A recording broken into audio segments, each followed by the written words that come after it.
मॉर्निंगला उठलं की बघा मस्तपैकी आहोंना नाश्ता वगैरे दिला आणि टेरेसवर बसले होते असं बघा, गरम पाणी पित. काय सगळीकडे बिल्डिंग दुसरं काय नाही नवीन बघायला. आणि वन मोर टाईम आपला हात दुखतच आहे, कमी काय होत नाही, मी काय दवाखान्यात जात नाही. मग जाऊ द्या म्हटलं, मस्तपैकी आंघोळ वगैरे करून आले. आणि चेहऱ्यावरूनच बघा मला किती दुखत असन, तुम्हाला दिसतच असन. मग अहो माझे गायब झाले होतं, म्हणलं त्यांना सगळं चला ते म्हणलं हे करून घेऊया, लावून घेऊया. नाही तर आल्या म्हणतील नवरा कुठे आहे तुझा असं म्हणतात, टिकली दिसली नाही ना, नवरा कुठे आहे तुझा असं म्हणतात मला. मग मॉर्निंगला बघा सकाळी आहोंना हे वाला नाश्ता दिला होता, पौष्टिक पण असतो भारी पण असतो. तर चला त्यांना नाश्ता दिला होता, मग माझ्यासाठी थोडं ठेवलं होतं. मग मी पण मस्त असं नाश्ता वगैरे करून घेतला. आणि वन मोर टाईम मी आज आमरस चपाती बनवणार होते, तरी बोटाने बनवायला येत नव्हतं, तरी पण लेकरा बाळासाठी बाईला करावंच लागतं नाही का. तर छानपैकी असं बनवायला घेतला आमरस. बघा आंबे किती भारी भारी होते, पण मला पावडरचेच वाटत होते, काय माहिती केमिकल सगळं आहे, काय खायचं आणि काय नाही, सगळं हायब्रिड.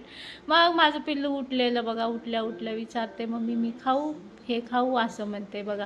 मला एवढं हसायला येत होतं ना, काय पण विचारता खायला, घरातलंच असते न विचारता कधीच खात नाही. मम्मा खाऊ असं म्हणते. मग तिला एक आंबा वगैरे दिला कट करून, मग ती आंबा खात होती. आणि मग म्हटलं भाजी काय बनवावी. मग फ्रीजमध्ये होते शेवग्याच्या शेंगा, मग लगेच म्हटलं चल ना शेवग्याच्या शेंगाच बनवूया, पटापटा बनवूया.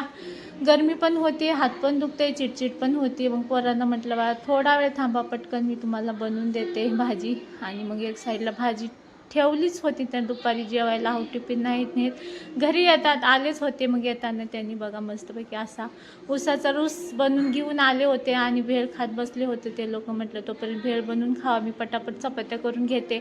छानपैकी चपात्या केल्या. इकडे शेवगा पण बनवून झाला होता, थोडासा राईस पण बनवला, आमरस शेवगा आणि असं मस्तपैकी रस बनवून ठेवला होता फ्रीजमध्ये. छानपैकी बसले होते. अहो गेले कामाला आणि आपला ऑर्डर येणार होती बाहेर, तर मग वाट बघत बसले होते. झोपावं म्हटलं तर मग आहुंचा फोन आला होता की बाहेर जा, आपले ऑर्डर हे देखो मेरा हाऊस. तर काम करायचे घराचे, तुम्हाला नंतर मी ब्लॉगमध्ये दाखवतेच काय काम करायचे थोडंफार. आता पावसाळ्याचे पण दिवस आहेत, म्हणून मी मागवले होते अँगल वगैरे उतरून घेतले आणि आले घरामध्ये. मस्त टी व्ही बघत बसलेले. आणि बघा 1 घंटा लावते, एक घास खायला 1 घंटा लावते. टी व्हीकडेच लक्ष आजकालच्या पोरांचं आहे का नाही. मग छानपैकी असं पोरगी जेवत होती आणि मी पेंगाळत घरात असेच हाताला धरून बसले होते. तर चला काय तुम्ही सबस्क्राईब करत नाही काय सांग.